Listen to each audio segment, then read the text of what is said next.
Okay, this is week one post-op, post-op of my mommy makeover.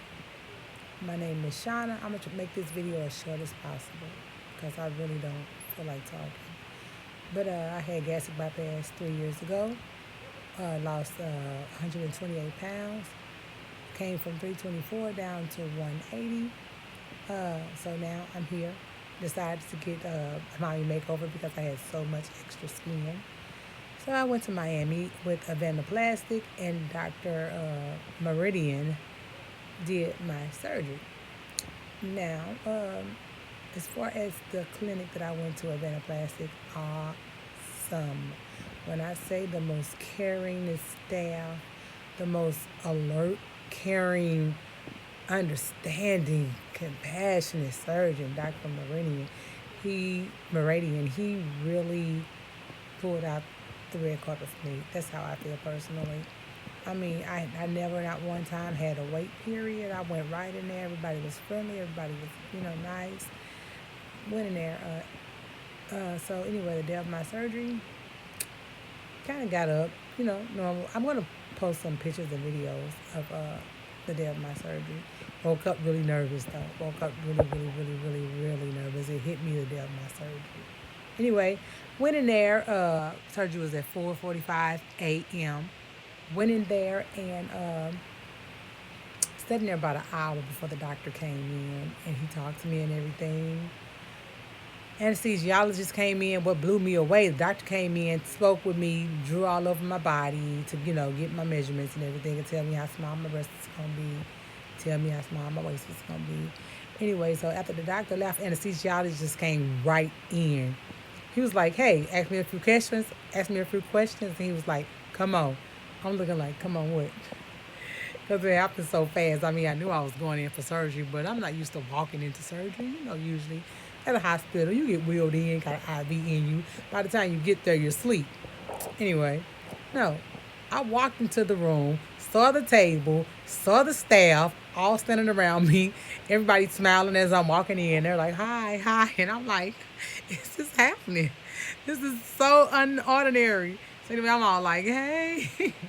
So anyway, I get into the OR. I'm laying down, and I start to shake. I automatically got really, really scared. This doctor, one of the surgeons that was in there, or assistants, I don't know. He was like, are you nervous? And I'm like, I am so nervous. And he started talking to me and rubbing my arm. And the anesthesiologist at this point had my arm out, and he stuck me in the arm. And so the doctor was asking me a question, and I remember partially answering it. Then I woke up being wheeled to my car. I don't remember anything else.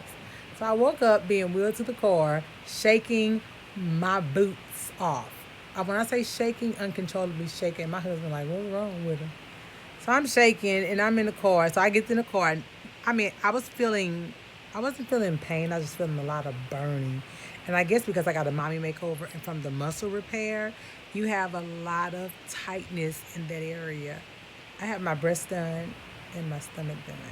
So I had all this burning in the center of my stomach, like crazy. And so this burning, and I'm real wary, like, did they mess something up? But I'm so sleepy anyway. I fall asleep in the car.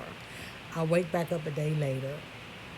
No, my husband woke me up because the doctor required that when you get surgery with Dr. Meridian at abdominoplastic, you have to walk from the day of your surgery. Every hour, he want you up walking for 5 to 7 minutes. So my husband gets me up every hour, had to get me up every hour walking. So, okay, that day went. Day two, I think I slept and walked. It wasn't too much anything. Day three, boom. Notice day two when I realized that I did not like the Percocet that he prescribed me. Percocet made me start seeing little blue, green, and yellow little midgets. Got these midgets on the side of my bed looking at me smiling. I guess they were really proud that I got the surgery too. So anyway, the midgets were looking at me smiling, and I'm like, no, this is not okay. I need for you to go back, little midget. So anyway, the midgets went back, and then a black man came on the side of my bed with his arms crossed. I was having a hard time with medicine. So anyway, went into the doctor's office, and I was crying hysterically. He was like, calm down, now I'll change it.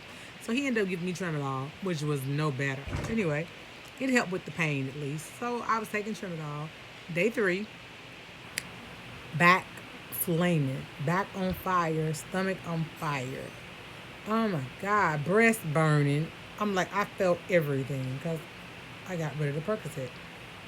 So anyway, I was able to go through it. Day 3, day 4, day 5, day 6, I came home from Miami to St. Louis. The flight was like a 2-hour flight, which wasn't bad. The flight was pretty comfortable. They let me get up and walk on the airplane. And every 15 minutes, I got up and kind of like walked the airplane, kind of stretched my legs, which was pretty easy.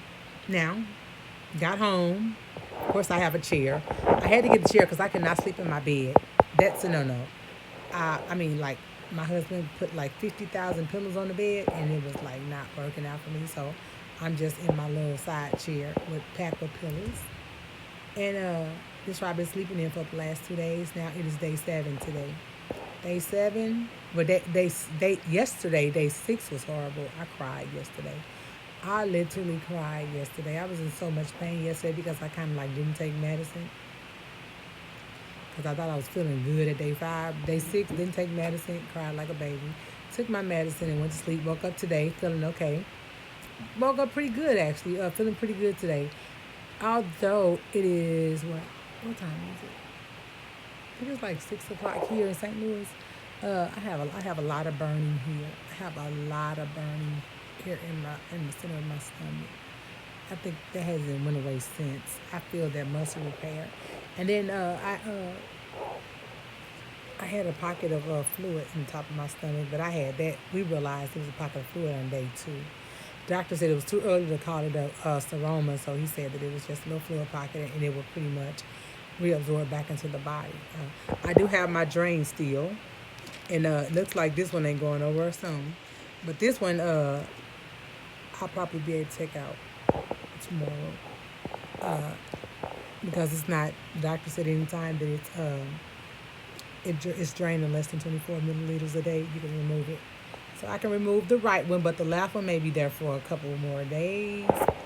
But I'm a week out, and day 7, I thought that I would feel better. I guess because at the clinic I was looking at so many different women with the surgery. They had the Brazilian butt lift and the lipo 360. They were all just talking and walking around, and I'm sitting in a seat like a big baby shaking. I'm like, this hell no. What's wrong with me? But anyway, they were all walking around laughing and talking, and I could barely talk. So anyway, but day 7 for me, still slow motion for me. It's really slow motion for me. I am able to walk a little bit more. I'm not as tight. Well, I'm tight in the morning, but as the day progresses, I'm getting less tight. I'm still tight, but it's not as tight. This is definitely not a surgery for the weak.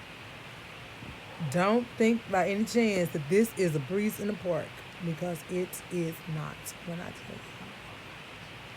I tell y'all, I'm sorry. When I tell y'all this hurts. And I'm rubbing the bottom of my stomach because I'm feeling pressure down there. I feel like it's really swollen. But it's definitely not a walk in the park. You have to really get up, move around, keep blood flowing to those wounds to get them healed. But it's real painful. Like I said, day 7 is still the burning sensation in my stomach. Breast is a little sore. I noticed that my nipples are really, really sensitive. They feel cold. I don't know. They burn. I don't know. It burn. Everything burn. But just want y'all to know, if y'all get this surgery, the first week is not pretty. I'm looking forward to going until this week and being at 2 weeks. A lot of people say that week 2 is a lot better. Everybody say week 1 is kind of rough. So hopefully week 2 is a lot better, because I'm so over this. I really am. I'm like so over this pain. It's been here too long. You know, yeah, you get that feeling like, okay, I've been hurting too long now. No need for you to stop. But I'm going to let y'all see a little bit. I know you can't see much because I have these drains. This compression on. You can't see much for real. This compression, you can't see anything. But I tell y'all, that's a lot of stomach gone. It's a lot of tummy gone. These pants, these poor pants I have right here, my whole bulge in the bottom of my stomach. I'm sending some pictures up. Used to stick out in these pants, and not anymore. It's like it's so weird because even with my stomach being swollen, these pants are falling down right there at the crotch part. But yeah, as y'all can see, I'm getting tired just by talking. Yeah, week one. It's been a challenge. It's been kind of rough for me. So I'll be back for week two to let y'all know a little bit what's going on with week two. Stay tuned and subscribe to my channel. Follow me. Not only what the heck? Not only am I have a weight loss page. It's called Shauna's Weight Loss Journey. I also talk about the gastric bypass and my journey with the gastric bypass. So if you want to follow me on Facebook, look up Shauna's SHAWNA apostrophe S weight loss journey. Check me out. Follow me. I talk about my weight loss journey as well as my tummy tuck. But for subscribe to my channel on YouTube, I'm pretty funny. I'm a good person. But follow my journey. You might I might give you some stuff you might need to hear. But yeah. All right, y'all. Be good. Be blessed. Happy healing.